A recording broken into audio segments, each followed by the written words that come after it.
আমাদের পীর ও মুর্শিদ সৈয়দি গৌসুল আজম রহমতুল্লাহি তাআলা আলাইহি এর নাম মুবারক আব্দুল কাদির। তিনি রহমতুল্লাহি তাআলা আলাইহি এর উপনাম হলো আবু মুহাম্মদ এবং উপাধি সমূহ হলো মহিউদ্দিন, মাহবুবে সুবহানী, পীরে লাসানি, পিন্দিলে নুরানি, গৌসুল সাকলাইন, গৌসুল আজম ইত্যাদি।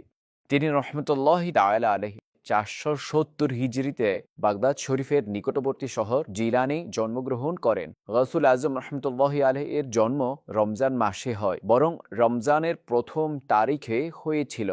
আর তিনি রহমতুল্লাহি তাআলা আলাইহি সম্পর্কে বর্ণিত আছে যে সেহরি থেকে ইফতার পর্যন্ত তিনি রহমতুল্লাহি তাআলা আলাইহি ওনার মায়ের দুধ পান করতেন না। ওনার মা বলতেন, যখন আমার ছেলে আব্দুল কাদির জন্মগ্রহণ করলো তখন সে রমজান মাসে সারাদিন দুধ পান করত না, যেন এক হিসেবে রোজা রেখেছিলেন। গৌসে আজম মুত্তাকি हर आन में छोड़ा माँ का दूध भी रमजान में।